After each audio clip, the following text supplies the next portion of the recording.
أما بعد فقد قال الله العظيم في كتابه الكريم بسم الله الرحمن الرحيم إن الله اشترى من المؤمنين أنفسهم وأموالهم بأن لهم الجنة ويقاتلون في سبيل الله فيقتلون ويقتلون.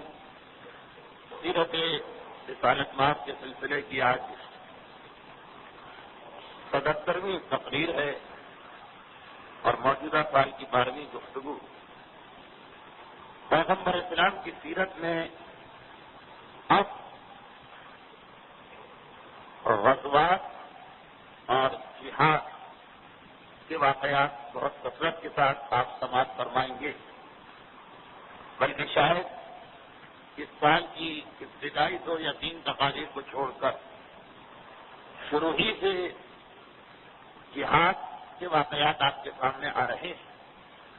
جہاد جو اسلامی اعمال میں، فروع دین میں بہرحال ایک انتہائی اہمیت رکھتا ہے، اور پروردگار عالم نے سورہ مبارکہ توبہ مومن کی جو شناخت کروائی ہے، مومن کی جو پہچان کروائی، وہ بھی اسی جہاد کے حوالے سے.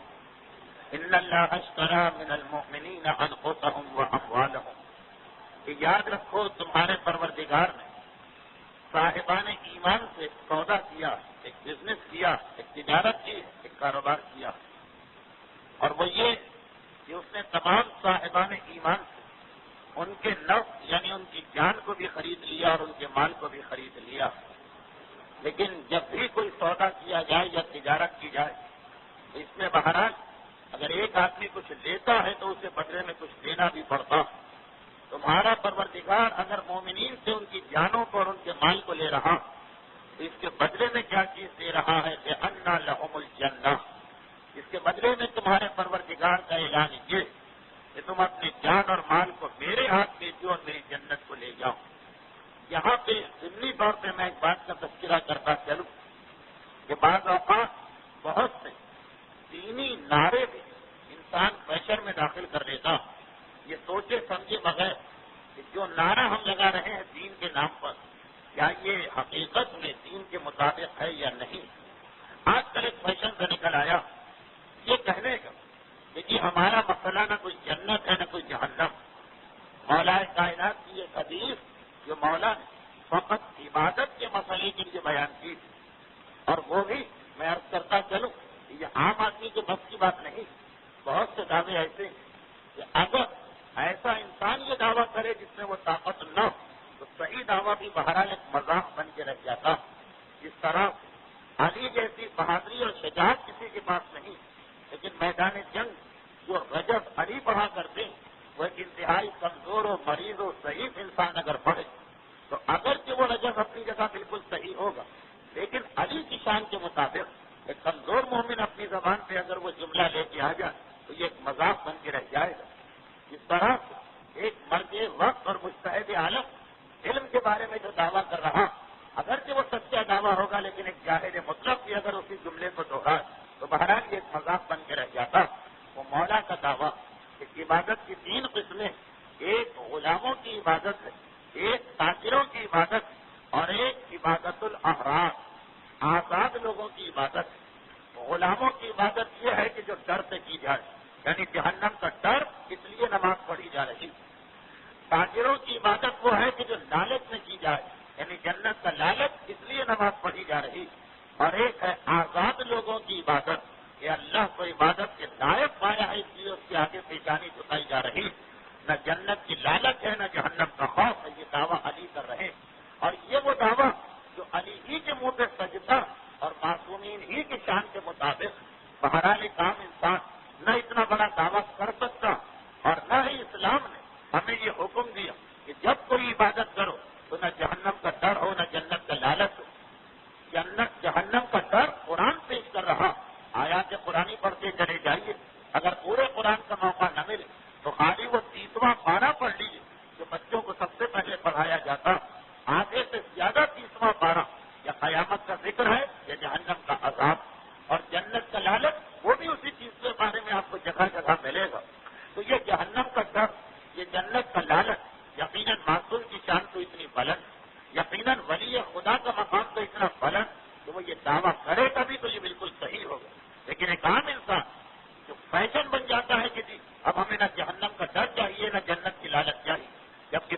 مراجع کرام کی رسالہ عملیہ میں آپ کو یہ فتویٰ ملے گا کہ اگر کوئی انسان جنت کے لالچ سے عبادت کرتا ہے اس کی عبادت بالکل صحیح، اور اگر کوئی انسان جہنم کے ڈر سے عبادت کرتا ہے تو اس کی عبادت بھی بالکل صحیح، اور اگر کوئی انسان اللہ کو اللہ سمجھ کے عبادت کرتا تو وہ عبادت تو سب سے بہترین۔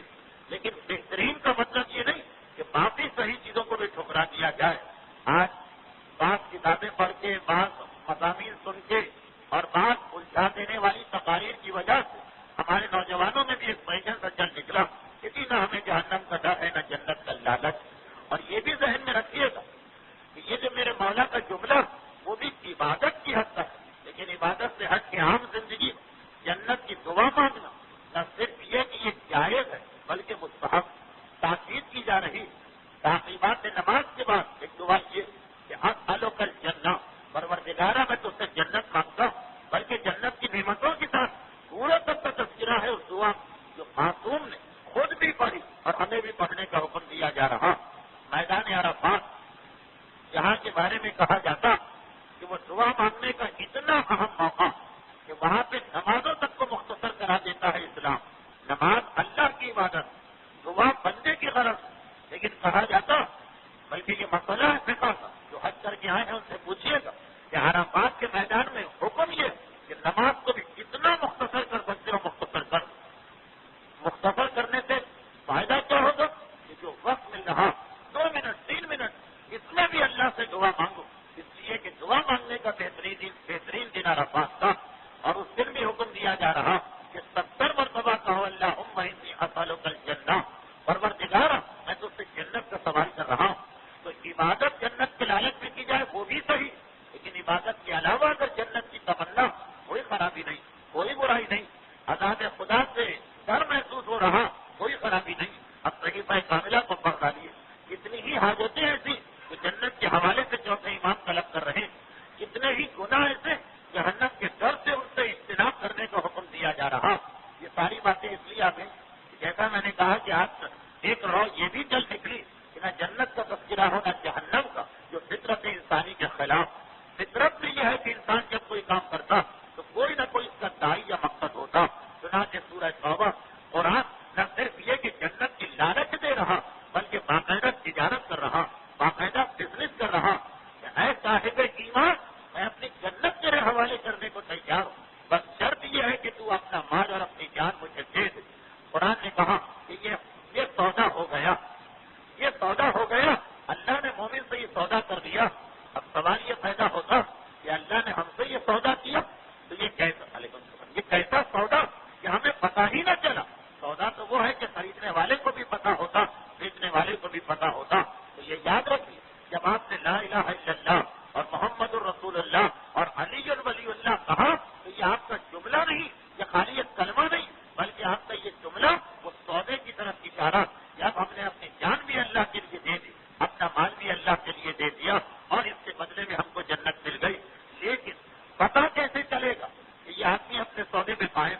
ہم نے دکاندار سے ایک چیز خرید لی، لیکن جب تک کہ وہ چیز ہمارے گھر میں نہ آ جائے، ہمارے تصرف میں نہ آ جائے، ہم اسے استعمال نہ کریں، یہ کیسے پتا چل سکتا کہ واقعی دکاندار اپنے وعدے میں پورا؟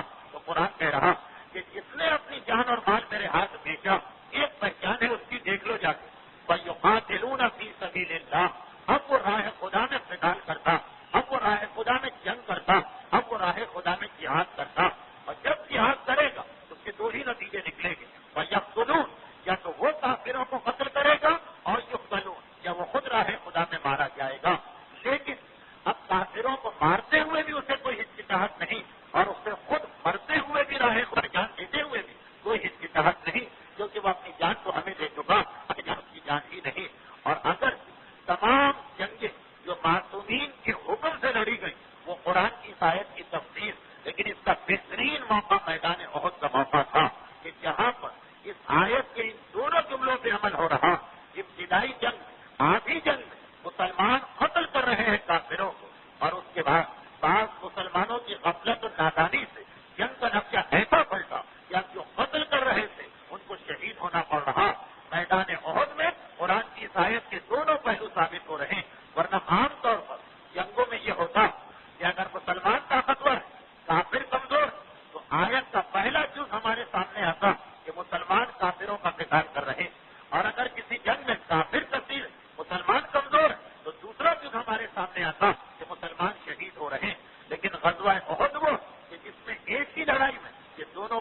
ہمارے سامنے آ گئے. اور یہی وجہ کہ جتنے بھی جہاد پیغمبر اسلام نے کیے ان جہادوں غزوہ احد وہ واحد جہاد جس میں پیغمبر کے معجزات ہمیں بہت کثرت سے نظر آ رہے ہیں. ورنہ اللہ کا رسول نہ تو معجزوں کے ذریعے اسلام پھیلانا چاہتا اور نہ ہی معجزوں کے ذریعے سے کوئی لڑائی جیتنا چاہتا. معجزے کبھی استعمال نہیں کیے جاتے ہیں لڑائی میں. لیکن غزوہ احد وہ کیونکہ آدھی لڑائی کے بعد حالات بالکل بدل گئے تھے اس لیے پیغمبر اسلام کی ذات سے اس لڑائی میں اتنے معجزے صادر ہوئے کہ باقاعدہ سیرت کی کتابوں پورا چیپٹر اس عنوان سے ہوتا کہ خالی غزوہ احد کے معجزے، صرف غزوہ احد کے معجزے. لیکن یہ غزوہ احد کے دوسرے حصے کا تذکرہ ابھی ہم پہلے حصے کی بات شروع کر رہے ہیں. تو غزوہ احد بعض مسلمانوں کی فداکاری یعنی ساری راہ خدا میں جم کے لڑنے کے لیے ایک ایسی شاندار مثال بن کے رہ گیا کہ ہر اس شخص کو جو اللہ کی جنت حاصل کرنے کے لیے اپنی جان کو راہ خدا میں بیچ چکا غزوہ احد کا تفصیلی مطالعہ کرنا چاہیے. آئیے اب ہم دیکھتے ہیں غزوہ احد کے وہ اہم ترین واقعات جس کی وجہ سے بعض علماء نے احد کی لڑائی کو بدر اور خندق کی لڑائی سے بھی زیادہ اہم قرار دیا. احد کی لڑائی ان تمام اسباب کی بنا پہ ہوئی تھی ان کا تذکرہ اس سے پہلے والی تقریر میں ہو گیا. یعنی ایک طرف قریش مکہ بدر کا داغ اپنے سینوں میں لے کے بیٹھے. آپ کو معلوم ہے عرب کا ماحول ہو کہ اگر کسی کا ایک آدمی مارا جاتا ہے کسی خاندان کا تو 10 اور 12 پشتوں تک ایک مرنے والے کا انتقام لیا جاتا. 12 پشتوں تک ایک کا انتقام لیا جا رہا. بدر میں تو 70 عام آدمی بھی نہیں سرداران قریش مارے گئے. سارا مکہ انتقام کی آگ میں پڑتا ہوا. اور پھر قریش کا دوسرا مسئلہ یہ کہ اس دوران کہ انہوں نے کچھ چھوٹی چھوٹی لڑائیاں لڑی یا بعض قبیلوں کو اکسا کے مسلمانوں کے سامنے بھیجا وہ سارے کے سارے ناکام واقف آئے. تو اب تو قریش اور ڈر گئے کہ مسلمان روز بروز مضبوط ہوتے جا رہے. جتنا جلد ان کو روکنا ہے روک لو ورنہ ہر گزرنے والا دن مسلمانوں کو طاقتور کر دے گا. تیسری طرف یہودیوں کو بھی مسلمانوں کے ہاتھوں بدر کی لڑائی کے بعد پے در پے 3-4 شکستیں ہوئی. بدر کی لڑائی سے پہلے یہودیوں کا مسلمانوں سے کوئی ٹکراؤ نہ تھا لیکن بدر کی لڑائی میں قریش مارے گئے اور بدر کے بعد یہودیوں کو مسلسل شکستیں ہوئی. یہودی الگ پریشان. اور پھر وہ خبیث یہودی صحاب الاشرف جو خاص مدینے سے مکے میں گیا تھا اور عرب کا مانا ہوا شاعر تھا اپنی شاعری کی وجہ سے جو مکے والوں کو اور زیادہ بھڑکا کے آیا. یہ 4-5 سبب بن گئے. لیکن ان کے ساتھ ساتھ ایک اور چیز بھی اس مسئلے میں داخل ہو گئی اور وہ یہ کہ بدر کی لڑائی بنیادی طور پر اس لیے شروع ہوئی تھی کہ قریش کو یہ جھوٹی خبر دی گئی تھی. قریش میں سے بعض آدمیوں نے انہوں نے جب دیکھا کہ ہماری قوم بالکل ٹھنڈی پڑی مسلمان مدینے جا کے بیٹھ بھی گئے آرام کے ساتھ اور ہماری قوم بالکل ٹھنڈی ہو گئی کہ چلو اچھا خطرہ ٹل گئے. تو 2 یا 3 قریش میں سے 2 یا 3 افراد قریش والوں کو جوش دلانے کے لیے جھوٹی خبر پھیلا دی. اس وقت تو اتفاق ہم ایسے ہی حالات سے گزر رہے ہیں کہ جہاں ہم خود اپنی آنکھوں سے دیکھ رہے ہیں کہ ایک جھوٹی خبر کسی محلے میں پہنچتی اور کتنا شدید اشتعال پھیل جاتا پورا شہر متاثر ہو جاتا. تو یہ جو آج کا طریقہ کار اصل میں یہ قریش مکہ نے 1400 سال پہلے استعمال کیا اور نعرہ کیا لگایا کہ اے مکے والوں ہم ایسے بنجر علاقے میں بیٹھے کہ نہ یہاں کوئی سبزی پیدا ہو نہ یہاں کوئی پھل پیدا ہو. ہماری زندگی کا دار و مدار صرف تجارت پر اور کوئی ہمارے پاس چیز رہی جو آج کل جاپان کی کیفیت کہ جاپان کے پاس اگر تجارت نہ رہے تو بھوکوں مر جائیں. مکے والوں کی یہ کیفیت تھی کیونکہ غیر سیدھر قرآن کہہ رہا ایک ایسی وادی جس میں گھاس کا پتا بھی نہیں اگتا. تو ایک مرتبہ یہ آواز لگائی کہ ہمارے تجارتی قافلے خطرے میں ہیں کیونکہ جو بھی قافلہ جاتا ہے مدینے کے قریب سے گزرتا. اسی آواز پر بدر کی لڑائی شروع ہوئی. بدر کی لڑائی ختم ہو گئی لیکن ان لوگوں اچھا یہ افواہ پھیلانے والوں 2 آدمی ایک زندہ آیا بدر سے ایک بدر میں مارا گیا ابو جہل.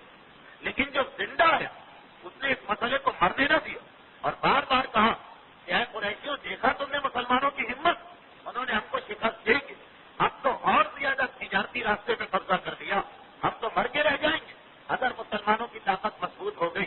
ایک ہمارا عقیدہ بگاڑا جا رہا دوسری طرف ہمارے زندہ رہنے کو مشکل کیا جا رہا. جب تجارت نہ ہوگی تو ہم کیسے زندہ رہیں. تو یہ 5واں سبب بنا مدینے والوں کا ایسے راستے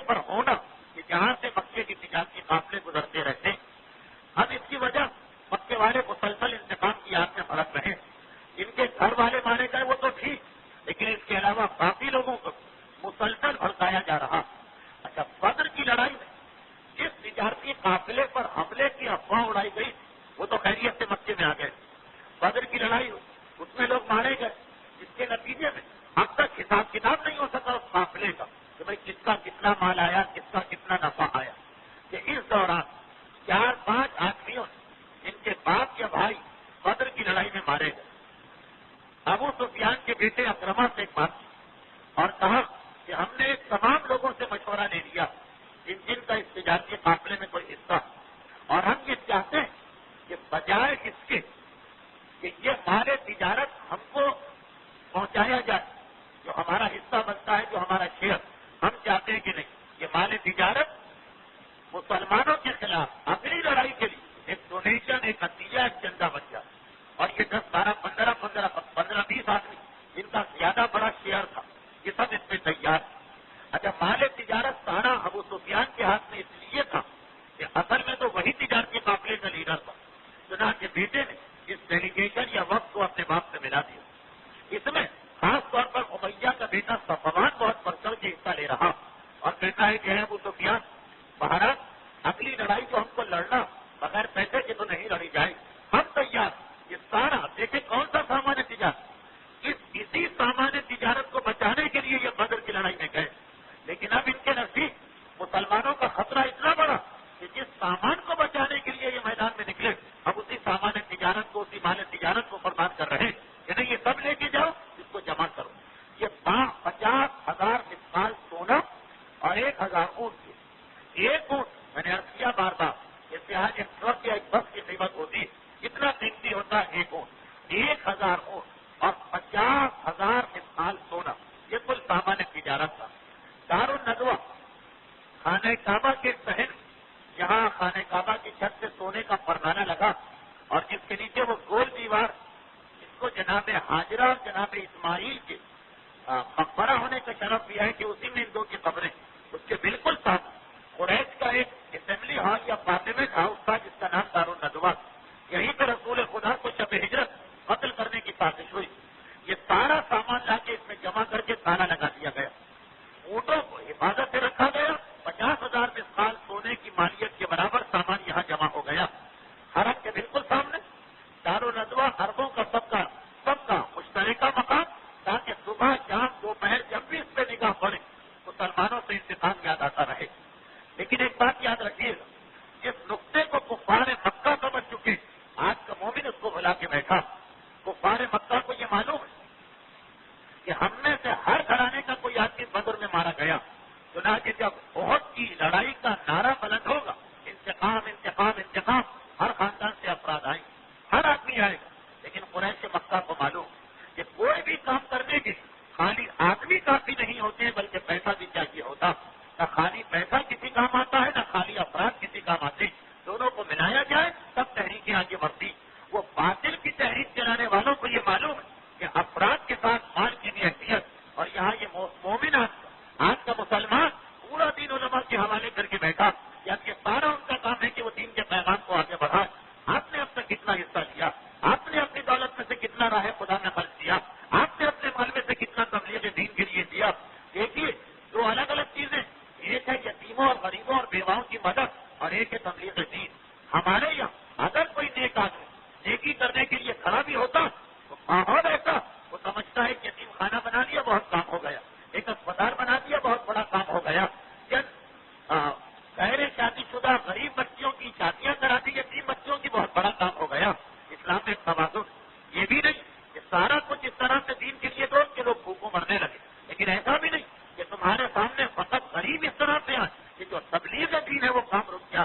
آج کتنے ہی ایسے لوگ جو تبلیغ دین کے کام کو اہمیت نہیں دیتے، ایک کتاب چھپنے سے زیادہ ان کے خیال میں ایک یتیم بچی کی شادی اہم، اور انہی کا خیال نہیں. اگر ایک عام آدمی کے سامنے بھی ایک بات آپ پیش کریں گے، جب بات ایسے ہوتے ہر آدمی کہے گا باپا ایک یتیم بچی کی شادی اہم ہے، ایک کتاب چل جائے گی تو اس سے کیا فائدہ ہوگا.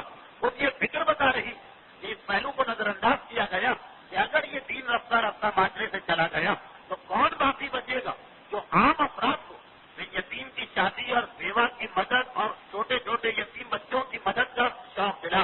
انسان بہرحال اسی وقت یہ نہیں کیا کرتا جب کوئی ترغیب دلانے والا، جب کوئی اس کا ثواب بتانے والا. آج ایک کتاب نہ چھپی، دینی مدارس اجڑ گئے، علماء کی تعداد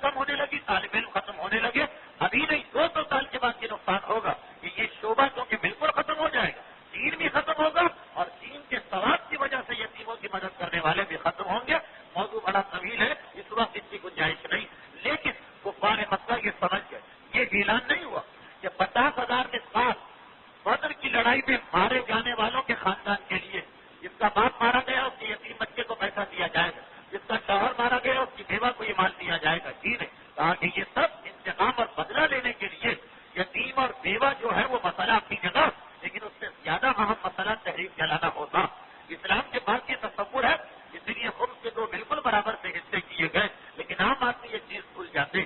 خیر بہرحال میں اپنے موضوع پہ آ جاؤں تو یہ ایک طرف تو یہ سارا چندہ جمع ہو گیا، دوسری طرف پھر یہ اعلان کیا گیا کہ جن لوگوں نے اس تجارتی قافلے میں حصہ لیا تھا ان کے پیسے تو آ گئے، لیکن عام آدمیوں کو بھی شریک کرنا ہے عہد کی تیاری کے لیے.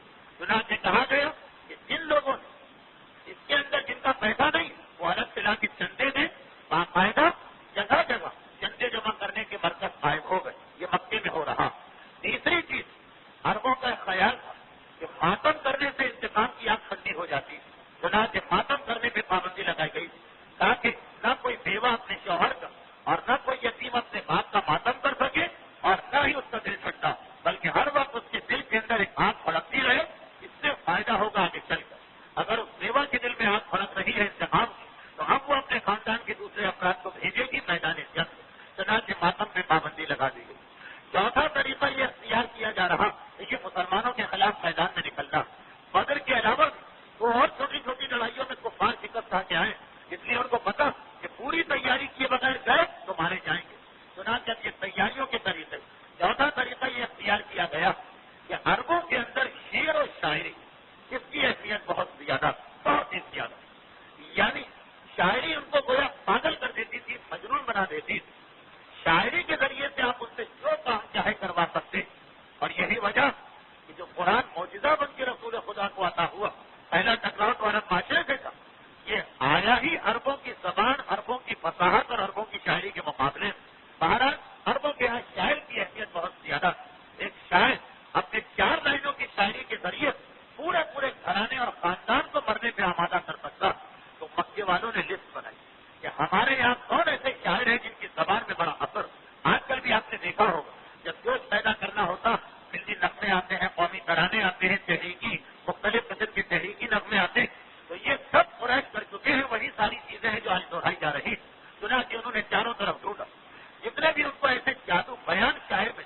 اچھا مکے میں تو انتقام کی آگ رہی، لیکن قریش کو پتا ہے کہ خالی مکے کی طاقت تو نہیں، اطراف کے دوسرے فقیروں کو ملانا. تمام شاعروں کو بلایا گیا، ہر شاعر کے ذمے 1-1 2-2 گاؤں دے دیے گئے. تمہیں وہاں جا کے ایسی شاعری کرنا ہے کہ لوگوں کے جذبات بھڑک اٹھے اور نوجوان خود دوڑ کے آئے، ہمارا نام لکھو، ہم میدان میں جانا چاہتے ہیں. یہ شاعروں کی پوری ٹیم بھیجی گئی، جس کے اندر وہ ہمارے جمہی بھی تھا کہ جو انکار کر رہا لیکن بہت زیادہ اس میں دباؤ ڈالا گیا. کہ ہمارے جمہی وہ کہ جو بدر کی لڑائی میں گرفتار ہوا. بدر کی لڑائی میں جو لوگ گرفتار ہوئے تھے رسول نے ان کے اوپر 2 شرطیں لگائی. کیا فدیہ دو، اپنی گرفتار آزادی کے لیے رقم، اور یا 10 مسلمان بچوں کو لکھنا پڑھنا سکھاؤ. ہمارے جب ہی شاعر بڑا مانا ہوا، لیکن اس کے پاس علم نہیں ہے کہ بچوں کو لکھائے پڑھائے. ہاں دولت ہے، اس کے پاس دولت ہے. تو پیغمبر نے کہا کہ تم صاحب حیثیت ہو، تمہیں تو پیسے دینا پڑے گی. کہا کیا ہے تم پیغمبر کو مخاطب کیا کیا ہے اللہ کے بیٹے تمہیں تو پتا میں کثیر العیال، میری بیٹ اور عیال میں بھی بیٹیاں بہت سب شادی کے قابل، ان کی شادی کرنا چنانچہ ضروری ہے کہ پیسہ میرے پاس رہے. بظاہر میں مالدار نظر آ رہا لیکن بیٹیوں کا بوجھ ایک بڑا بوجھ. اور یہ یاد رکھیے کہ ہمیشہ کافروں کی زبان پہ جملہ آیا، اسلام نے کبھی بھی بیٹی کو بوجھ نہیں سمجھا. خیر میں اپنے موضوع سے نہ ہٹ جاؤں. پیغمبر نے اس کی یہ درخواست قبول کر لی اور اسے بغیر فدیہ لی، جبکہ وہ صاحب حیثیت تھا، مگر بیٹیوں کی شادی کی وجہ سے اسے آزاد کر دی. اب جو شاعروں کی لسٹ بن رہی، یہ تو بڑا مانا ہوا شاعر اپنے زمانے کا غالب و اقبال ہے. ابو سفیان نے کہا کہ تمہیں بھی جانا ہوگا. اس نے انکار کیا کہ نہیں. اس نے میرے ساتھ اتنی شرافت کا سلوک کیا، میرا دل نہیں مانتا ہے کہ میں اس کے خلاف لوگوں کو بھڑکاؤں.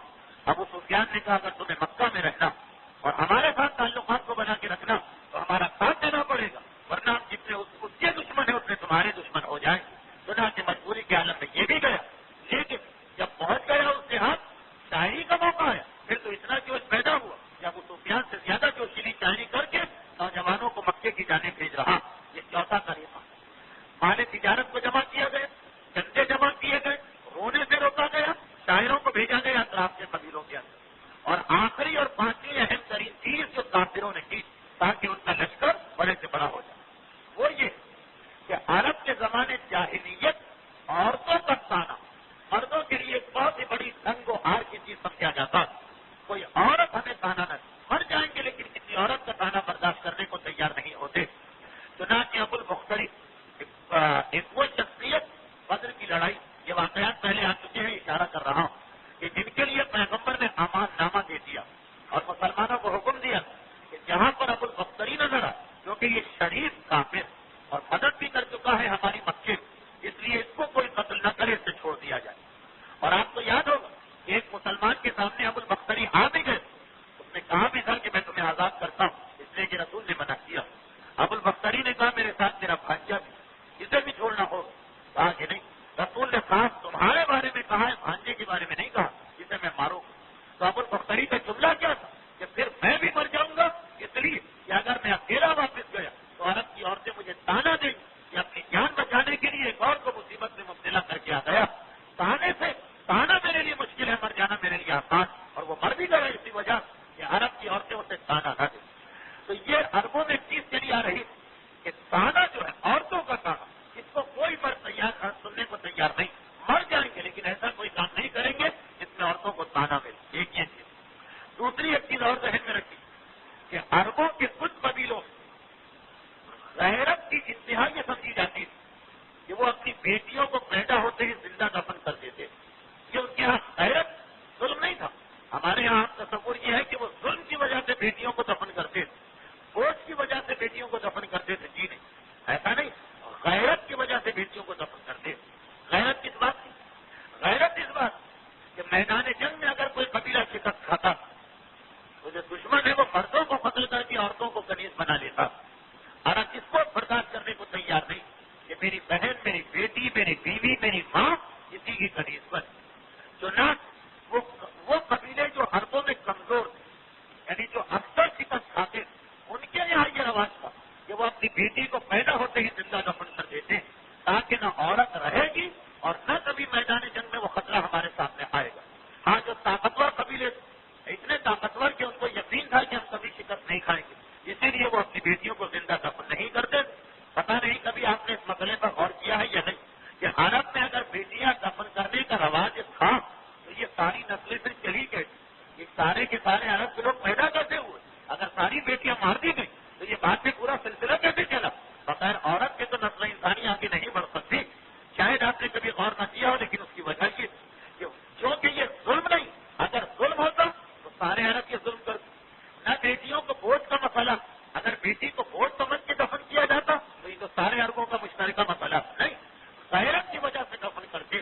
تو جو کمزور قبیلے ہیں وہ دفن کرتے تھے, جو طاقتور قبیلے ان کے پاس غیرت کا مسئلہ ہی نہیں.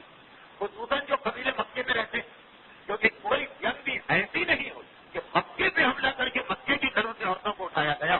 چنانچہ مکے کے جو قبیلے ہیں ان میں یہ تصور نہیں تھا بیٹی کو دفن کرنے کا.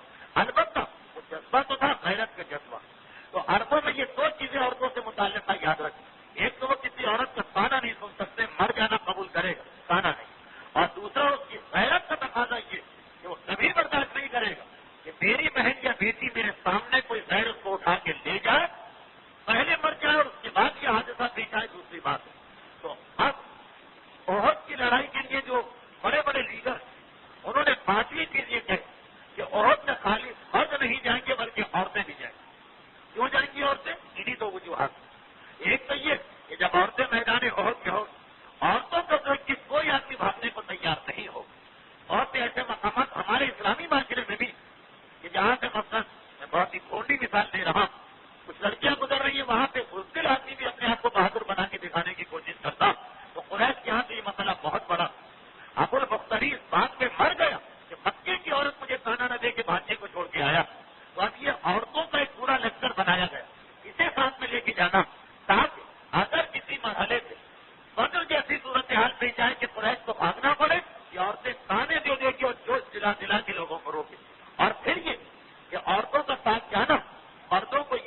دلاتا رہے کہ اگر ہم بدر کی طرح سے بھاگیں، یہ سب کافروں کی بات ہو رہی، اگر ہم بدر کی طرح سے بھاگیں ہماری بیوی کنیز بن جائے، ہماری بیٹی کنیز بن جائے، ان دو وجوہات کی بنا پہ کوئی مرد بھاگنے کے لیے تیار نہ ہو۔ بدر کی لڑائی میں جب بھاگ کے آئے تھے پورے تو پتہ یہی چلا کہ کسی کی سمجھ میں نہیں آیا کہ بھگدڑ کیسے بچی، کیونکہ کوئی لیڈر ہی نہ رہا تھا ابو جہل کے مرنے سے۔ تو اب پورا پکا انتظام کر کے آئے کہ اگر احد میں لیڈر مارا بھی جائے تب بھی قریش بھاگے نہیں، الگ الگ کر کے مر جائیں عورتوں کے تانے سن کر اور اپنی عورتوں کو دیکھ کر کہ ہم بھاگیں گے تو یہ گرفتار ہو جائیں۔ یہ 5 تیاریاں مکمل طریقے سے کی گئی اور اس کے لیے ضروری تھا کہ بڑے بڑے گھرانوں کی عورتوں کو لیا جائے، کیونکہ اگر کنیزوں کو لیا جاتا اور کنیز خطرے میں پڑ جاتی تو کنیز کی خاطر آقا کو چھوڑی اپنے آپ کو مارتا، یہ جاتی ہے کہیں پہ جائے میرا کیا۔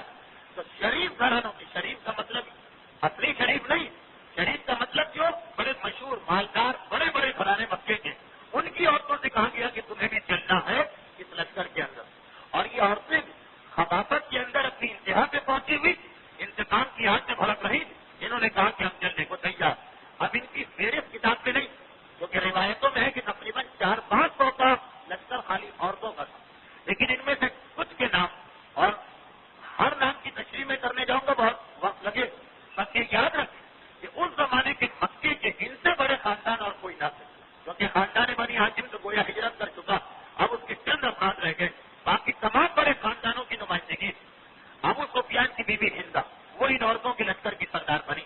ہندا کو بدر کی لڑائی میں 4 صدمے برداشت کرنا پڑے، اس کا باپ عتبہ مارا گیا، اس کا چچا شیبہ مارا گیا، اس کا بھائی ولید مارا گیا، اس کا سگا بیٹا حنظلہ مارا گیا۔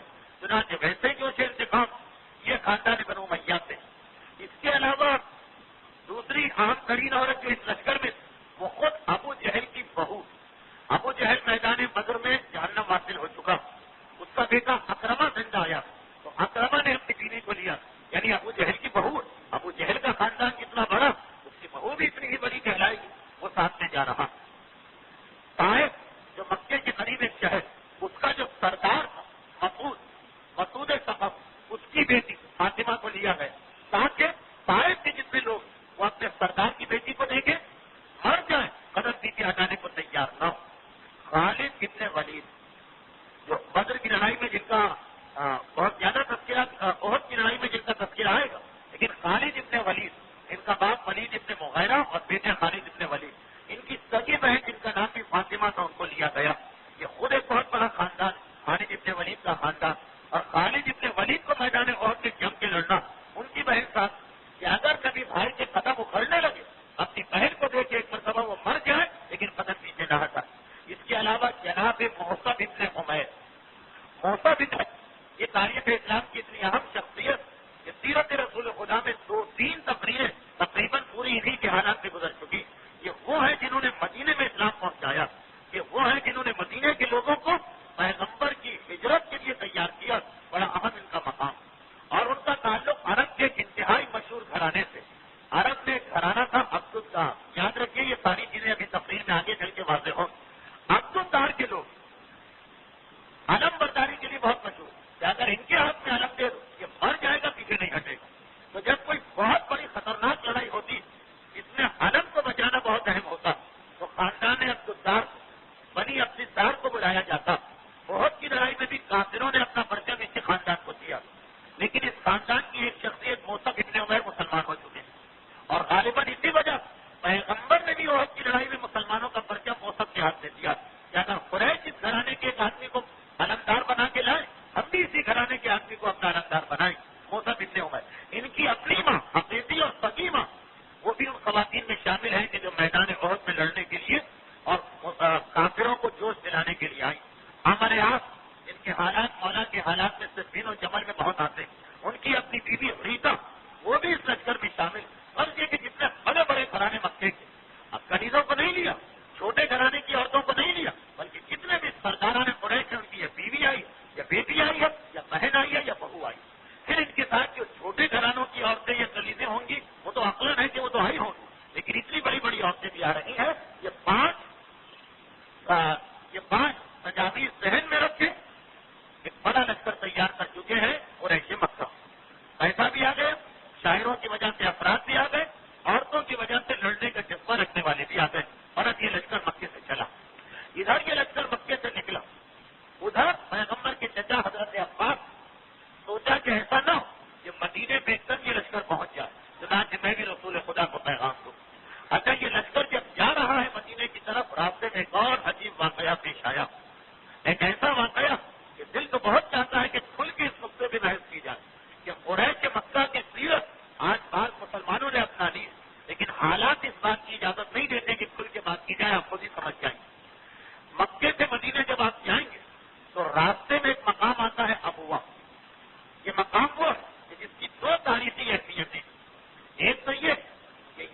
پیغمبر اسلام کی والدہ جناب آمنہ کا انتقال ہوا تھا. اور دوسری تاریخی اہمیت یہ ہے کہ یہاں فاطمہ امام کی ولادت بھی ہوئی تھی. لیکن جب یہ لڑائی ہو رہی اور اس وقت تک صرف ایک ہی اہمیت، یہاں پر جناب آمنہ بنت وہب کی خبر ہے. آمنہ بنت وہب کون؟ جن کا میکہ مدینے میں. پیغمبر اسلام کو اپنے میکے والوں یعنی پیغمبر والوں سے ملانے کے لیے مدینہ لے گئی تھی جب رسول کی عمر 6 سال. وہاں میں یہی بیمار پڑی اور یہی ان کا انتقال ہوا مکی اور مدینے کے آخر راستے. ایسے مکہ کا قافلہ جب بہت کی لڑائی کے لیے چلتے چلتے یہاں پہنچا تو ان کے جوشیلے اور جذباتی نوجوانوں نے کہا کہ ہمیں رسول سے انتقام لینا، انتقام کا آغاز یہاں پہ کریں. یہ رسول کی والدہ کی قبر ہو تو اس قبر کو اور رسول کی والدہ کی میت نعرہ یہ آواز لگائی گئی. نوجوانوں نے قریش پیغمبر اسلام سے انتقام پیغمبر کی والدہ ماجدہ کی قبر کی توہین کرنے کو تیار ہو رہے. اس وقت جو قریش کے بزرگ اور سمجھدار لوگ تھے وہ آگے بڑھے اور نوجوانوں تم عرب ایک نئی رسم کو شروع. آج اگر ہم نے دوسروں کے مردوں کی بے حرمتی تو کل ایسا ہو کہ دوسرے ہمارے بزرگوں کی بے حرمتی کرنے لگے. چھوڑ دو. اگر کہ ہمارا دل رسول کے انتقام سے بھرا ہوا لیکن ہم نہیں جانتے کہ معاشرے میں کیسی خرابی آ جائے جس کا نقصان کل ہمیں کو برداشت کرنا پڑے گا. بزرگوں نے سمجھایا اور یہ لوگ نوجوان آگے بڑھے. 2-3 باتیں رک کے ذرا سن لیجیے پھر ہم بہت کے میدان تک پہنچتے. پہلی بات یہ کہ انتقام سے بھرے ہوئے نوجوانوں نے قریش لیکن اتنا احساس ہے کہ بزرگوں کی بات کو ماننا. یہ بات ذہن میں رکھیے گا. اسلام میں تو اس کی بہت ہی زیادہ تاکید. یہ نہیں ہے کہ بزرگ کی ہر بات کو رد کرو اس لیے کہ تم نے 2-4 کتابیں پڑھ لی ہیں اور اپنے آپ کو مجتہد سمجھنے لگے ہو یا یہ سمجھتے ہو کہ جو زمانے کا طریقہ ہم جانتے ہیں وہ کوئی اور نہیں جانتا. نہیں، اسلام کی بنیاد بزرگوں کے احترام کے اوپر. چاہے وہ بہو سے کہا جائے کہ باپ کا احترام کرو، چاہے وہ بیٹے سے کہا جائے کہ والدین کا احترام کرو، چاہے عام نوجوان سے کہا جائے کہ اپنے بزرگوں کا احترام کرو. ان کی غلطی بھی اگر دیکھو ہم نے بالمعروف واجب لیکن اس کا طریقہ ایسا اختیار کرو کہ احترام برقرار رکھنے میں اس تک پیغام پہنچ جائے. لیکن ہاں، یہاں پہ کوئی بزرگ ہی اس کی گنجائش نہ چھوڑے کہ اس کا احترام کیا جائے اور پھر وہاں پہ احترامی ہو جائے وہ ایک الگ مسئلہ. لیکن حد الامکان تمہاری کوشش یہ ہونا چاہیے. البتہ جیسا میں نے کہا ایک مرحلہ ایسا آتا کہ اگر بزرگ ہی نے کسی دن کا لحاظ نہیں رکھا اور اتنا زیادہ کھل کے وہ اسلام کا دشمن بن گیا وہ ایک الگ مسئلہ. حد الامکان ان کے احترام کے ساتھ ان تک پیغام حق پہنچانا. اس لیے کہ ہم تو مومن ہونے کا دعویٰ کرتے وہاں کافروں نے بھی اپنے بزرگوں کی اس بات کا احترام کیا. دوسری بات یہ کہ ایک طرف آپ یہ دیکھ رہے ہیں کہ کفار مکہ کہہ رہے ہیں کہ اس قبر کی بے حرمتی کرو اور ساتھ ساتھ ایک حدیث میں ہمیں کتابوں میں مل جاتی کہ معراج کی رات پیغمبر اسلام جہنم کے قریب سے گزرے تو ایک مرد اور ایک عورت کو آگ میں اس طرح جلتا پایا کہ پیغمبر کا دل بے چین ہو گیا. البتہ کیونکہ وہ آگ سے جل چکے تھے پیغمبر پہچان نہ پائے. خدا بندہ یہ کون ہے جو آگ میں جل رہے ہیں، جہنم میں جل رہے ہیں اور ان کو دیکھ کے میرا دل بے چین ہو رہا. تو آواز آئی کہ تمہارے باپ اور تمہاری ماں کیونکہ یہ کفر میں مرے ہیں معاذ اللہ اس لیے ان کو وہی عذاب ملے گا جو دوسرے کافروں کو ملے گا. یہ حدیث بھی آ گئی ہے. جب ہمارا یعنی اہل بیت کے ماننے والوں ضروریات دین تک پہنچا ہوا عقیدہ کہ معصوم اور معصومہ کے والدین حضرت آدم تک بالکل پاک و پاکیزہ ہوتے ہیں ہر برائی سے جس میں شرک اور کفر بھی شامل.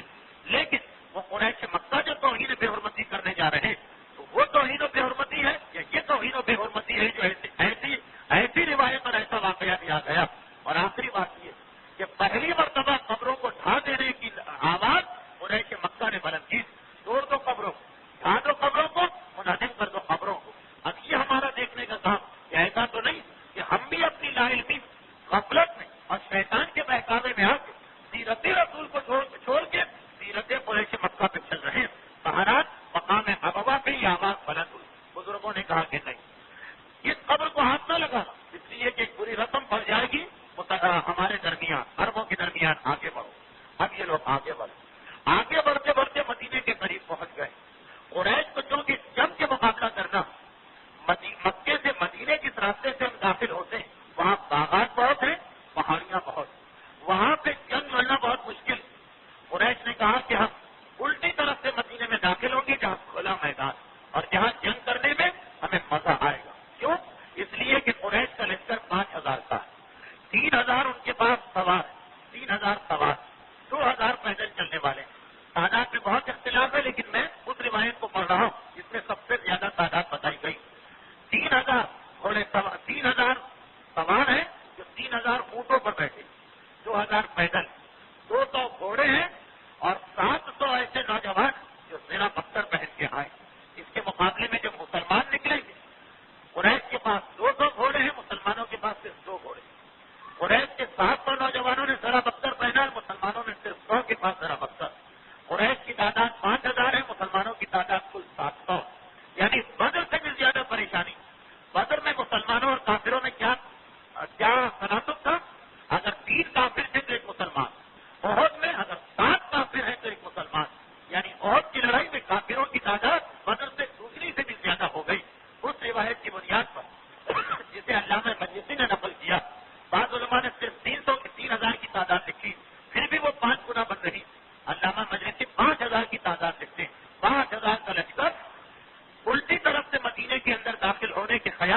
ہے یہ نہیں، عید کو گزرے ہوئے 5واں دن پہلے تو ان کے چچا کا خط آیا جو آپ پچھلی تقریر میں سن چکے ہیں۔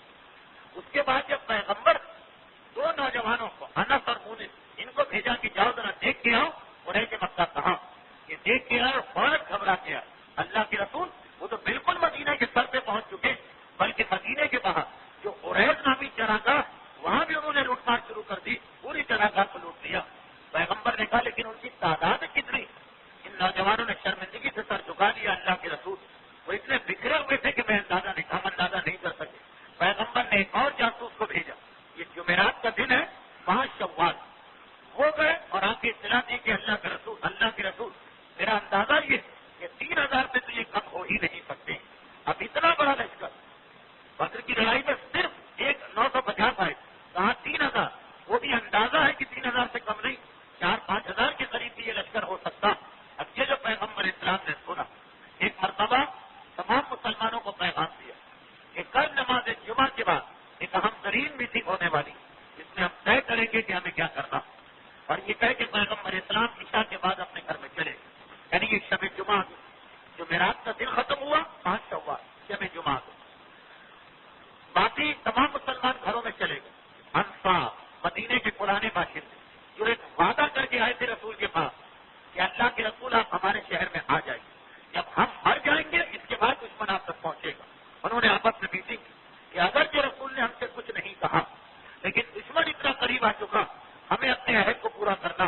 جتنے بھی انصار کے نوجوان ہیں سب سے کہا گیا کہ مدینے کی گرد چہار دیواری ہوتی تھی پرانے شہروں کی طرح، سب لوگ دروازوں کو جا کے سنبھال لیں اور پہرا دیں، اور 2 بڑے انصاری سردار سعد ابن معاذ اور سعد ابن عبادہ وہ پیغمبر کے حجرے کے قریب آ کے ساری رات بیٹھے رہے، بہت بڑے سردار تھے، لیکن کہا کہ نہیں، ہمارا رسول سے عہد تھا، ایسا نہ ہو کہ ہم سوتے رہے اور رات کو قریش حملہ کر دیں۔ یہاں تک کہ اگلا دن جمعے کا دن آ گیا، نماز جمعہ تک پیغمبر اسلام نے اس مسئلے پہ کوئی گفتگو نہ کی۔ کیوں؟ اس لیے کہ جمعہ کی صبح ایک مسلمان کے انتقال کی اطلاع ملی۔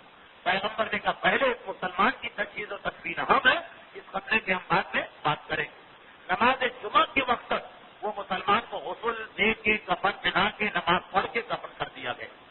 نماز جمعہ ختم ہوئی، پیغمبر اسلام نے اس کے فوراً بعد مسجد النبوی تمام مسلمانوں کی ایک میٹنگ طلب کی جو بڑے بڑے مسلمان تھے، اور کہا کہ اب بتاؤ ہمیں کیا کرنا۔ پیغمبر اسلام کو وہی کرنا ہے جو وحی الہی کہے، لیکن مسلمانوں کی رائے لینے کے لیے اور ان کی آزمائش کے لیے ان سے سوال کیا گیا۔ اب یہاں پہ 2 رائے ہو گئی۔ آج پہلی مرتبہ عبداللہ ابن ابی کو بھی اس میٹنگ میں بلایا گیا، جو رئیس المنافقین، جب سے رسول مدینے میں آئے آج تک کسی کام کے لیے اس کو نہیں بلایا گیا، لیکن آج بہت کی لڑائی، اہم ترین لڑائی، اس کو بھی بلایا گیا۔ پیغمبر نے کہا بتاؤ تم لوگوں کا کیا مشورہ، دشمن سر پہ پہنچا، اتنی بڑی اس کی تعداد ہے، اب ہمیں کیا طریقہ کار اختیار کرنا۔ عبداللہ ابن ابی سب سے پہلے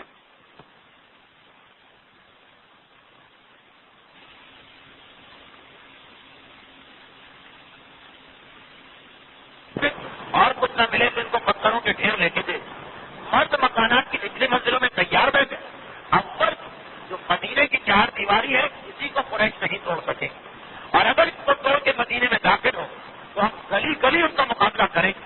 جب ہماری عورتیں اور بچے مکان کی چھت پر سے پتھر پھینکیں اور ہمارے جوان ہر گلی کے ناکے پر ہر گلی کے کارنر پر کھڑے ہو کر جس طرح لشکر قریش کا مقابلہ کریں، اتنی بڑی گلیاں تو نہیں ہے مکے میں کہ 5000 کا لشکر آ جائے، اس کو ٹکڑے ٹکڑے ہونا پڑے گا، ہم ان کو آسانی سے گھیر کے مار لیں۔ عبداللہ ابن ابی بڑے جوش کے ساتھ ایک تجویز پیش کی۔ عبداللہ ابن ابی کی تجویز تمام بزرگوں کو پسند ہے، یہ بہترین تجویز، اتنا بڑا لشکر آج تک مدینے میں کبھی نہیں آیا، چنانچہ ان کا آمنے سامنے مقابلہ کرنا خلاف ہے عقل و خلاف ہے حکمت۔ یہ تجویز پیش ہو گئی اور تقریباً سب نے اس کو مان لی، لیکن جو نوجوان اور خصوصاً وہ نوجوان جو بدر کی لڑائی میں شریک نہیں ہو سکے، بدر کی لڑائی میں تو مسلمان یہ کہہ کے باہر چلے تھے مدینے سے کہ ہم کو تجارتی قافلے کو دیکھنا، جنگ کا تو مسئلہ ہی نہیں تھا، اس لیے بہت سے لوگ بدر میں ساتھ نہیں گئے، تو وہ نوجوان جو بدر میں شریک نہیں ہو سکے تھے وہ طرف اٹھے۔ اللہ کے رسول ایک پہلا موقع تو ہمیں مل رہا کافروں سے دو بدو لڑائی کرنے کا اور شہادت کو حاصل کرنے کا، ہم اس موقع کو کیوں اپنے ہاتھ سے کھوئے؟ یہ عقل کے خلاف ہے، ہمیں باہر نکلنا ہے اور میدان میں ان کا مقابلہ کرنا ہے۔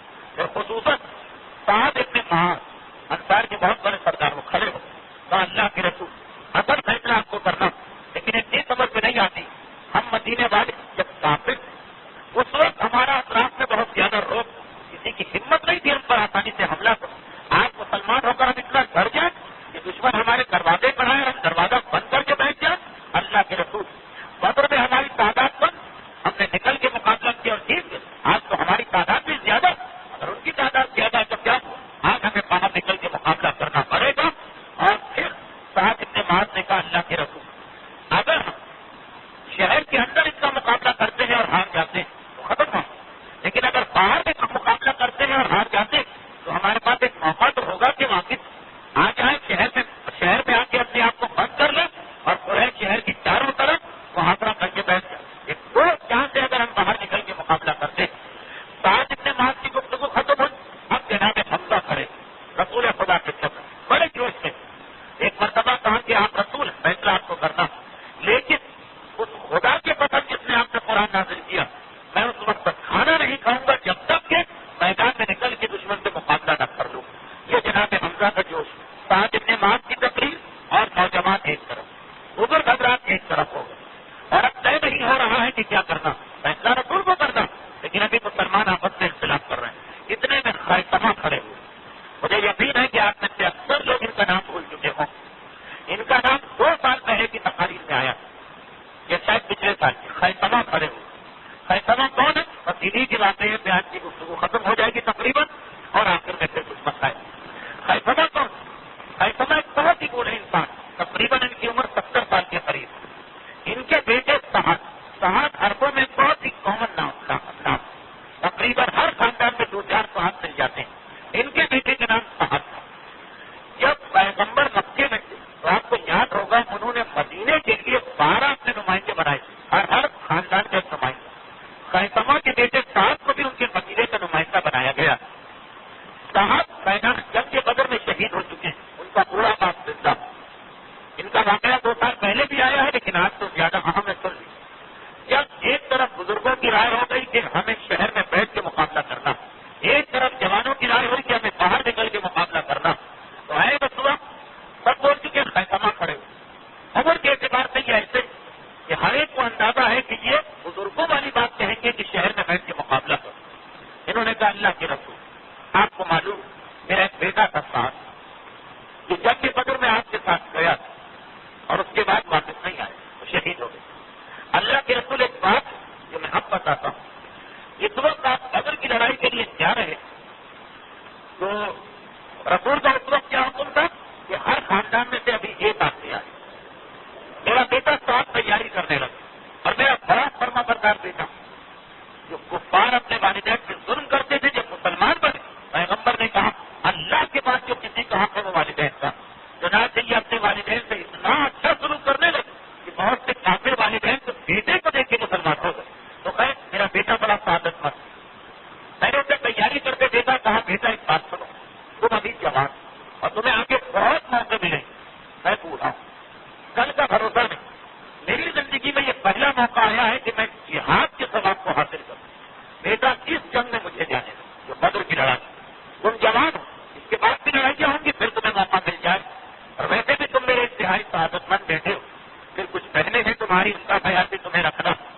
ساتھ اتنے خیثمہ نے اس وقت مجھے کہا، میرے بیٹے نے مجھ سے کہا بابا میں آپ کا ہر حکم ماننے کو تیار ہوں، لیکن شہادت ہے کتنا بڑا مرتبہ، اتنے میں تیار نہیں ہوں کہ میں اتنے بڑے مرتبے کو چھوڑ دوں اور آپ اس کو حاصل کر لیں. بابا میں خود جاؤں. آخر ہم باپ بیٹے میں اتنا جھگڑا ہوں یہ طے پایا کہ پورا ڈالا گیا. اللہ کے رسول میری بدقسمتی کہ میرا نام نہ دے دے اور میرے بیٹے کی بدقسمتی کہ اس کا نام نکل گیا. وہ گیا بہت بدر کی لڑائی میں اور شہید ہو گئے. باپ اپنے شہید ہونے والے بیٹے کو خوش قسمت کہہ رہا، اپنے آپ کو اس لیے بدقسمت نہیں کہہ رہا کہ میں زندہ رہا میرا جوان بیٹا مارا گیا، مجھے شہادت کیوں نہ دے. اللہ کے رسول کل رات جو شب جمعہ اور آپ کو یہ اطلاع مل گئی تھی کہ کفار آ چکے ہیں انتہائی قریب مدینے. جو مہاجرین کے وہ تو سب سو گئے، ہم ساری نوجوان ساری رات جاگتے رہے. میں بھی جاگ رہا تھا کہ ایک مرتبہ میری آنکھ لگی. میں نے ساتھ میں اپنے بیٹے صاحب کو 1 سال بعد پہلی مرتبہ دیکھا اور بڑے اچھے مقام پہ دیکھا کہ وہ جنت کے باغ میں ٹہل رہا. تو شادی کے محل میں بیٹھا اور جنت کے میووں کو اور کوثر کے پانی کو اور دودھ و شہد کی نہروں کو استعمال کر رہا ہوں۔ میں نے ایک مرتبہ گھبرا کے پوچھا بیٹا تمہاری کیا حالت؟ میں بابا میں بڑے آرام میں اور میرا دل چاہتا ہے کہ بس آپ بھی فوراً میرے پاس پہنچ جائے اور ان ساری نعمتوں کو حاصل کرے۔ ایک روایت ہے کہ اگر مومن کو پتہ چل جائے کہ اگلی دنیا میں اللہ کی کتنی نعمتیں اس کا انتظار کر رہی تو آدھے مومن کو خودکشی کرنے کے بارے میں سوچنے لگے کہ جلدی سے مر جائے تاکہ وہ نعمتیں ہم کو مل جائیں۔ ہمیں تو پتہ ہی نہیں کہ اگلی دنیا میں کیا ہے، کیا ہم کو ملنے والا، اس لیے ہم موت سے ڈرتے ہیں۔ اللہ کے رسول میرے بیٹے ان نعمتوں کو میرے سامنے جو بیان کیا اور جو میں نے خود اپنی آنکھوں سے دیکھا، اس کے بعد تو میرا دل یہی چاہتا ہے کہ میں فوراً مر جاؤں۔ اللہ کے رسول آپ میدان میں باہر نکل کے مقابلہ کریں تاکہ ہمیں زیادہ شہید ہونے کا موقع ملے۔ شہر میں رہیں گے شہادت ایک دم ہو، ایسا جذبہ اور ایسا واقعہ اور ایسا جملہ اس پورے انسان نے کہا سارے مجمع گھروں میں مرتبہ بدل گئے اور سب کے ذہن میں یہ بات آ گئی کہ شہادت کو ہم بھولے جا رہے۔ پیغمبر اسلام خاموشی سے اٹھ کے اپنے حجرے میں گئے، کوئی فیصلہ نہیں کیا، کوئی فیصلہ نہیں کیا، پیغمبر حجرے میں چلے۔ یہاں جو نوجوان بہت زور دے رہے تھے کہ ہمیں باہر نکل کے مقابلہ کرنا، اب پیغمبر کے جانے کے بعد ان کو ایک چیز کا احساس ہے، ارے ہمیں زیادہ سے زیادہ اپنی رائے دینا، ہم تو اس طرح سے رائے دے رہے تھے جیسے کوئی حکم دیتا یہ کرنا یہ کرنا، یہ تو شان رسالت کے خلاف۔ ایسا تو نہیں کہ اپنے رسول کی شان میں گستاخی کی، ہم رسول سے معافی مانگیں گے اور اپنی رائے واپس لے لیں۔ ادھر یہ طے کر لیا ان نوجوانوں، ادھر پیغمبر حجرے سے پھر باہر، مگر اب انداز بدل چکا۔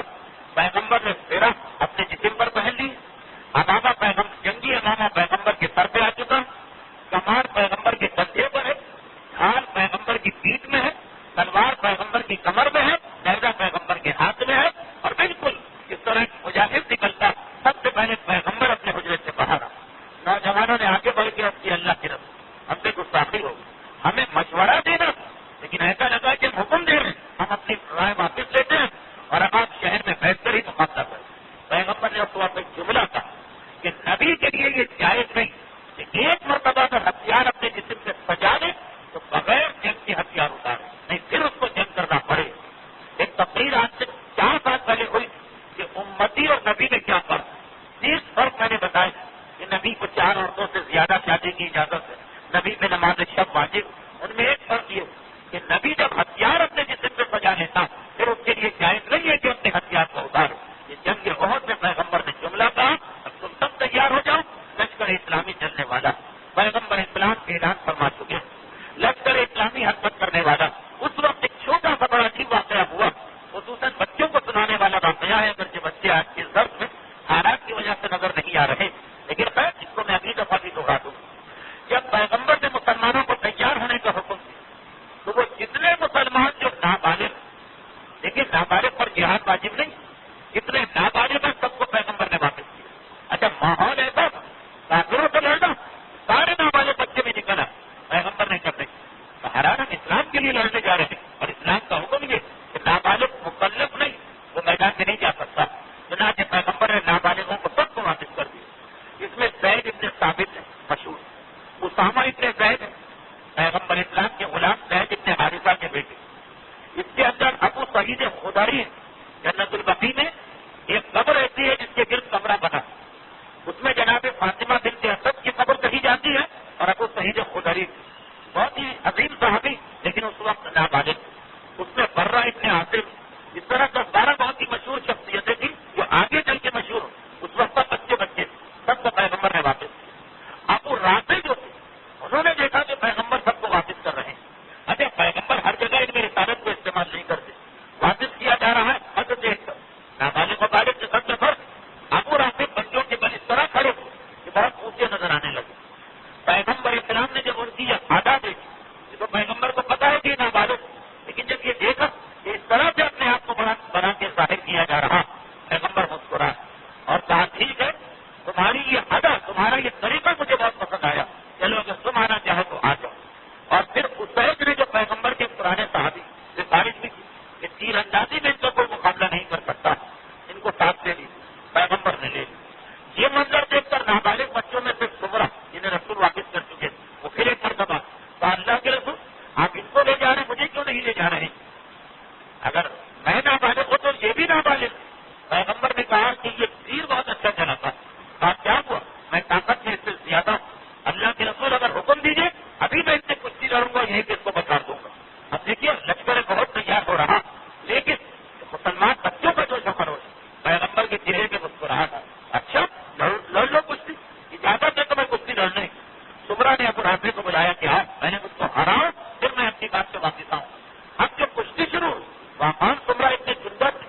صحابے کو کشتی میں بچھاڑ دیا، پیغمبر اسلام کے چہرے پہ ہنسی آئی اور کہا تم بھی لشکر اسلام پہ آ جاؤ.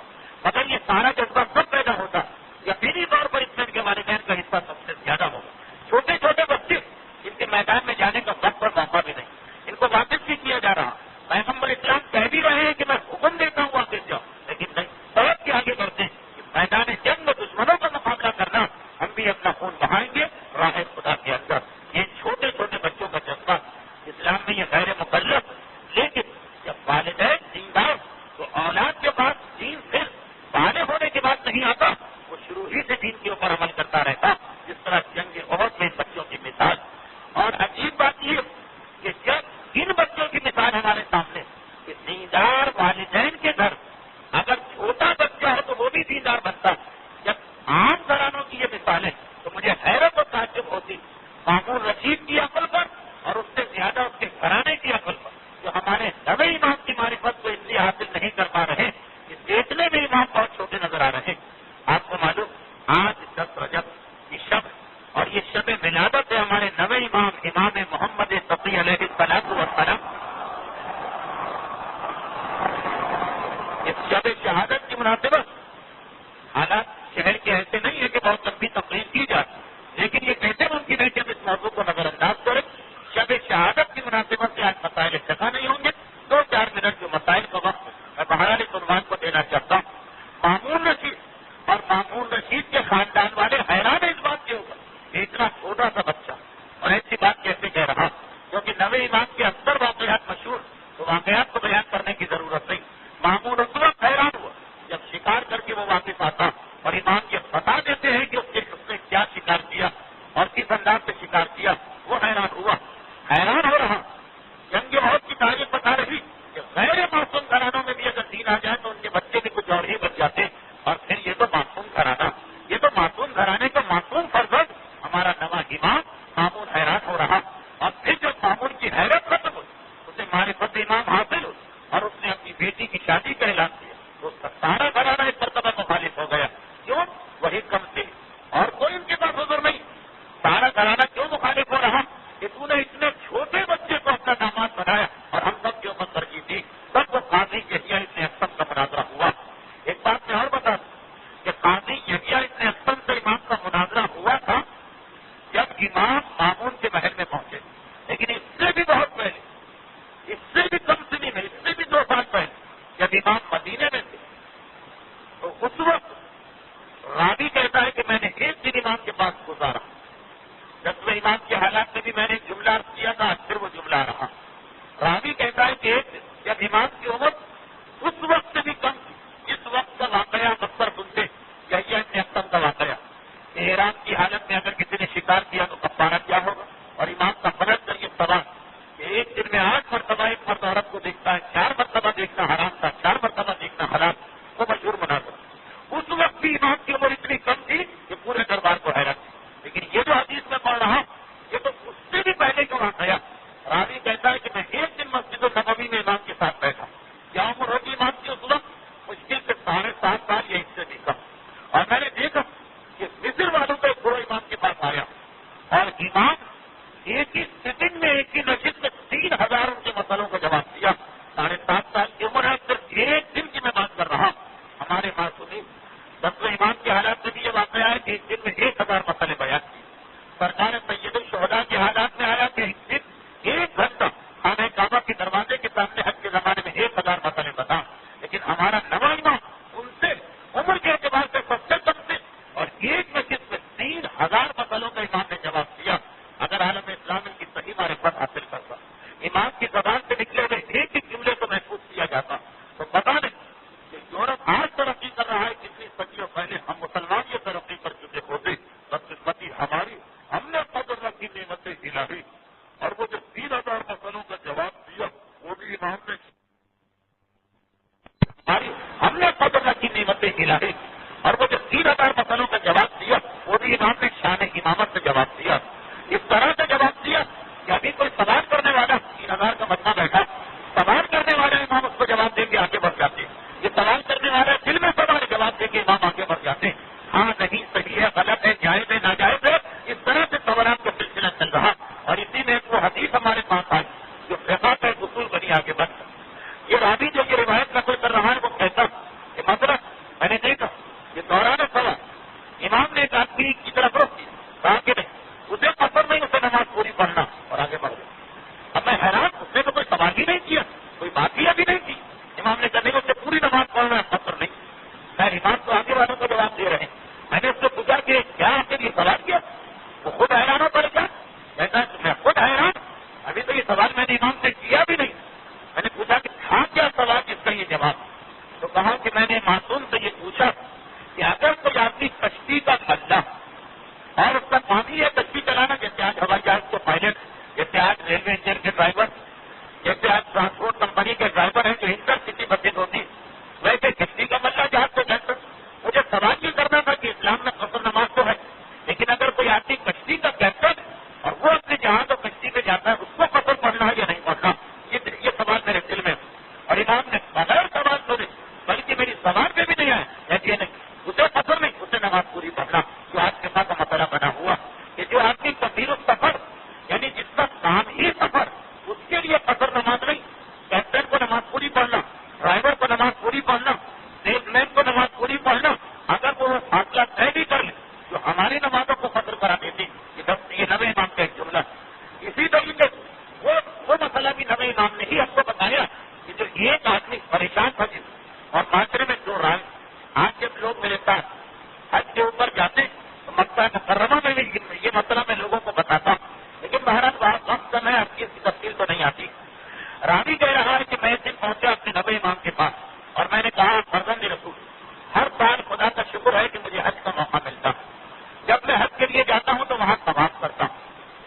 جو لوگ مکہ مکرمہ عمرے یا زیارت سے مشرف ہو چکے ہیں وہ میرا جملہ سمجھ رہے ہیں اور جو مشرف نہیں ہوئے تو پروردگار ہر مومن اور مومنہ کو چاہتا معصومین کی زیارت کو مشرف کرے. جب آپ مکے میں جائیں گے تو یہ مسئلہ آپ کو معلوم ہو جائے کہ مکہ دنیا کا واحد مقام یہاں نماز کا ثواب کم ہے اور طواف کا ثواب زیادہ. ویسے نماز کیا چیز ہے الصلاۃ خیر موضوع فمن شاء تقل ومن شاء استكبر. حدیث رسول کہ جو اللہ نے جو چیزیں بنائی ان میں سب سے بہترین چیز نماز بنائی خیر موضوع فمن شاء تقل.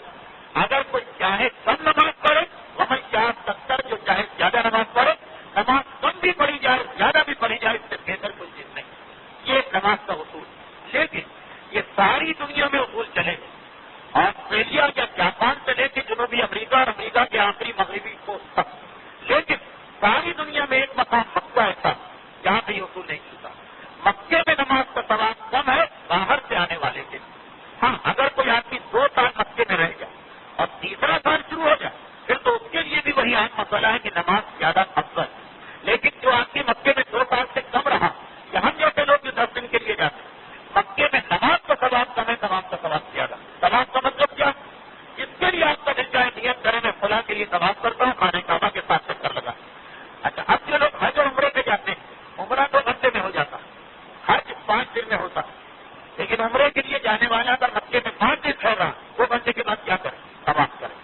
حج پہ جانے والے 45 دن قیام کرتے 5 دن حج ہے 10 دن مدینے کے 15 دن نکالیے 30 دن باقی حاجی کیا کرتے ہیں مکے طواف کرتے. تو بہت موقع ملتا ہے حج میں طواف کا. آیا راوی کا فرزند رسول میں بہت سارے لوگوں کے لیے طواف کرتا ہوں اور اکثر میرا دل چاہتا کہ میں آپ کے لیے طواف کروں لیکن لوگ مجھے منع کرتے ہیں کہ امام معصوم کے لیے طواف تو میں یہ ہمت کیسے ہوں یہ عبارت کیسے ہوں. جیسے بات اب کچھ دعائیں ایسی ہیں کہ لوگ گھبرا جاتے ہیں. ہم کہیں کہ پروردگار امام کی مغفرت فرما ہم ہیں کیا ہماری حیثیت کیا. لیکن یہ جو خیال ہے یہ ایک اعتبار سے غلط. وہ خیال تو صحیح ہے کہ امام کے سامنے ہماری حیثیت کیا لیکن اس کا مطلب یہ نہیں کہ ہم امام کے لیے دعا نہ مانگیں. ہاں 5 دعائیں ہیں جو نہیں مانگنا لیکن تمام لوگوں نے کہا تم امام کے لیے تم غلط کرو تمہاری حیثیت کیا اور ہمیں گھبرا گیا پریشان ہو. امام نے کہا بولو غلط کیسے. اب آپ کا مطلب ہٹیا اگر تم ہمیں کوئی عبادت اللہ کی کوئی عبادت ہٹیا تو اس سے بہتر تحفہ کوئی ہے ہی نہیں ہمارے لیے. اطمینان سے سماپت کرو کیا گیا بات. اور اس کے بعد اگلے سال پھر آئے اور میرے ذہن میں آ گئی وہ یہ ہے کہ آپ نے کہا کہ امام کے لیے طواف صحیح تو میں ہمیشہ جب بھی حج پہ جاتا ہوں اس طرح طواف کرتا ہوں. تو پہلا رسول خدا کے لیے دوسرا امیر المومنین کے لیے تیسرا امام حسن کے لیے اس طرح سے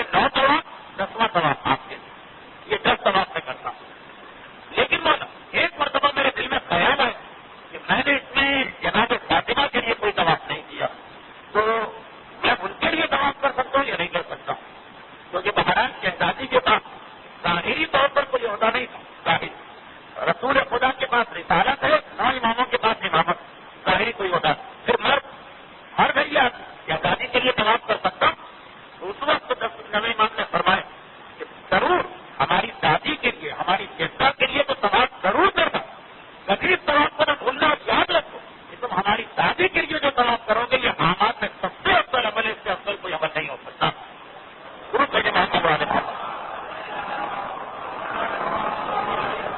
یاد کیجیے کہ جو لسٹ اس نے بتائی تھی اس میں علی کا نام بھی ہے، رسول کا نام بھی. امام نے کہا لیکن کہ تم ہماری دادی کے لیے عمل کرو گے اس کا ثواب اور فضیلت سب سے زیادہ. اسی لیے علم میں عرفان رکھنے والے علماء ایک جملہ بتاتے ہیں کہ جس طرح سے لوگ اپنی عام زندگی میں بہت سارے ذکر خدا کرتے ہیں، کوئی گروپ بنتا رہتا ہے، کوئی سبحان اللہ پڑھتا، اگر آپ نے خود آنا 100 مرتبہ یہ دعا پڑھ، کوئی حاجت ہو یا حاجت نہ ہو، وہ خود دیکھے گا. دو چیزیں ایسی ہیں جو انسان کو سب سے زیادہ حفاظت پہنچاتی ہیں. ایک، اگر آپ امام زمانہ کے صدقہ دیں اور ان سے قسم کا معاہدہ کریں. دوسری یہ دعا روزانہ 100 مرتبہ، یا مولاتی یا فاطمہ تو عزیز تھی. یہ جس طرح درود بعض لوگوں کے ہاتھ شامل ہے، روزانہ 100 مرتبہ درود پڑھتے. یہ جملہ 100 مرتبہ. ایک تو ہمارے پاس نماز حاجت ہے شہزادی کی، اس میں یہ جملہ پڑھا جاتا ہے 500 دفعہ. نہیں، ویسے ہی اگر اپنے بازار سے شامل کر صبح کے بعد، ظہر کے بعد، عصر کے بعد، مغرب کے بعد، لیکن دن میں ایک مرتبہ پھر دیکھیے گا کہ کتنی برکتیں آپ کے ہاتھ حاصل ہو رہی ہیں آپ کے گھر میں. جملے کا مطلب بھی ذہن میں رکھیے کہ اے میری آقا سردار شہزادی امی سینی، میری مدد کو آئیے اور میری فریاد کو پہنچیے. کہ نبا امام بتا چکا ہے کہ میری دادی کے لیے کیا جانے والا عمل وہ سب سے زیادہ افضل عمل ہوتا. اس کے بعد ہی یہ مسئلہ کہ جو لوگ حج اور عمرے کے لیے جاتے ہیں بہت لمبی چوڑی فہرست بنا کے جاتے ہیں، اس کے لیے ثواب کرنا، اس کے لیے ثواب کرنا، اس کے لیے ثواب کرنا، اس میں معصومین کا ثواب بھی کرنا چاہیے. اس کی دلیل نبی امام کا عمل. تو یہ دو واقعات میں نے نبی امام کے آپ کے سامنے پیش کیے، دونوں میں ایک مسئلہ بھی آ گیا. اور بس میرے آخری جو بھی، اور جیسا کہ میں نے عرض کیا کہ یہ معصوم کا بیٹا ہے، اس اعتبار سے معصوم، اور چنا کہ معمون اور دوسرے لوگ اگر حیران ہیں تو وہ غلط حیران. لیکن ایک بات میں اور واضح کروں کہ امام کی والدہ کا مقام بھی بہت بلند. 10 رجب 195 ہجری ہمارے 10ویں امام کی ولادت ہوئی، ہمارے 9ویں امام کی ولادت ہوئی. امام کے والد تو 8ویں امام ہے، سب جانتے ہیں. امام کی والدہ کا مقام بھی بہت بلند. امام کی والدہ کا نام ہے صدیقہ خاتون، اور ان کا تعلق بنی سبت سے، سبتیہ قبیلے سے، لودیہ. یہ کون سا قبیلہ ہے؟ یہ وہ قبیلہ جس سے جناب ماریہ کا تعلق ہے. جناب ماریہ، ان کو ایک شرف حاصل کہ خدیجہ طاہرہ کے علاوہ وہ رسول کی واحد بیوی ہے جن سے رسول کو اولاد ملی، جناب ابراہیم. جناب ابراہیم کی والدہ ماریہ، وہ بھی جس قبیلے سے تعلق رکھتی اسی خاندان سے صدیقہ خاتون کا بھی تعلق. اور امام کی یہ والدہ، ولادت امام کی مناسبت سے امام کی والدہ کی فضیلت سے صرف ایک حدیث پر میں یہ بات ختم کرتا ہوں تاکہ وہ تصور آپ کے ذہن میں رہے کہ ہے کہ تو معصومین کا گھرانہ، لیکن صحیح اولاد کے لیے ماں کے ساتھ ماں کی عصمت بھی ضروری. جتنی دیندار ماں ہوگی اتنا دیندار بچہ ہو. اور اسی طرح سے اگر لڑکی صحیح ہے تو لڑکا بھی صحیح ہونا چاہیے. جو میرا من پسند موضوع ہے، ایام اعظم میں اس پر بہت گفتگو کرتا ہوں. 7ویں امام سے ایک صحابی یزید ابن سلیب کہتے ہیں کہ میں ایک سال حج کے موقع پر 7ویں امام سے ملاقات کرتا ہوں مکے سے. جب میں نے سلام کیا تو امام نے سلام کا جواب دیا. پھر میں نے امام سے کچھ حالات پوچھے آئندہ کے مستقبل. امام نے کہا یاد رکھو یہ تو میرا حج ہے، یہ آخری حج. یہ حج مکمل کرنے کے بعد مجھے گرفتار کر لیا جائے اور پھر قانون مجھے ایسی قید میں ڈال دے گا کہ پھر شہادت کے بعد ہی اس قید سے میں نکل پاؤں. اس کے بعد میرا بیٹا امام بنے اور وہ 4 سال تک اسے خاموش رہنے کا اللہ نے حکم دیا. 4 سال کے بعد ہارون مر جائے گا، پھر میرا بیٹا اپنی امامت کو عام کرے اور میرے بیٹے کو پروردگار ایک ایسی اولاد عطا کرے گا، ایک ایسی اولاد عطا کرے گا کہ جس کی مدد ہمارا پیغام دنیا میں عام ہوگا، ہر جگہ پہنچے گا. اور تم میرے اس بیٹے کے بیٹے اپنے پوتے کے بارے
پروردگار مجھے بیٹا عطا کرنے والا جناب حکیمہ خاتون 7ویں امام کی بیٹی 8ویں امام کی چھوٹی بہن اپنی نبض کے پاس ساری رات گزار رہی جناب چل رہا آج ہی کی رات جب ختم ہوگی صبح کے قریب جناب حکیمہ خاتون کہتی ہے ایک مرتبہ چراغ گل ہو گئے میں گھبرا گئی انتہائی شدید پھیرا اور پھر ایک دم سے روشنی میرے سامنے آئی کہ میری آنکھیں چکر ہو مجھے کچھ نظر نہیں آ رہا ہر معصوم کی ولادت سے پہلے آپ کو یہ جملہ ملے گا جتنی خواتین اس کمرے میں تھی سب کہتی ہر معصوم کی ولادت سے پہلے یہ بنت اسد کا جملہ بھی ہے یہ جناب آمنہ بنت وہب کا جملہ بھی ہے یہ نرگس خاتون کا جملہ بھی سب یہی کہتی کہ جیسے ہی ولادت کا وقت آتا ہے کیسا نور آنکھوں کے سامنے آتا یہ تو اندھیرا تھا یہ اتنی تیز روشنی کے آگے کچھ نہیں دیکھ رہی اور جب آپ نے آنکھیں دیکھنے کے قابل تو ہم نے دیکھا میں نے دیکھا کہ میرے بھائی کا بیٹا اور میرا بھتیجا اس حالت سے دنیا میں آ چکا کہ وہ پیشانی زمین پہ رکھتے ہیں اور اپنی انگشت شہادت کو آسمان کی طرف اٹھائے ہوئے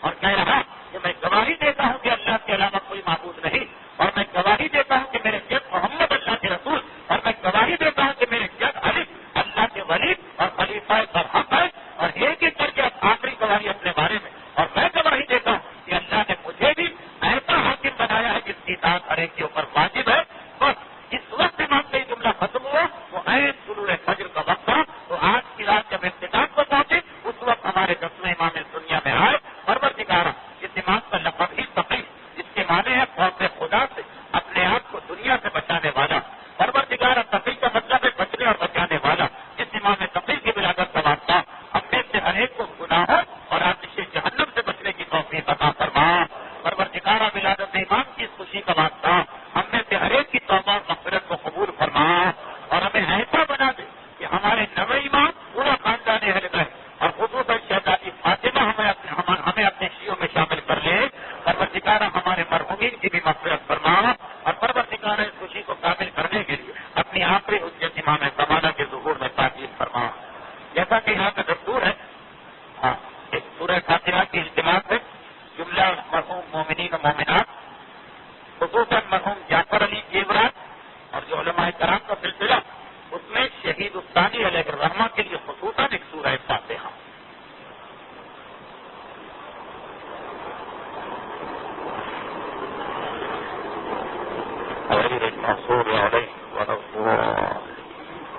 ولادت کی مناسبت سے بابا نے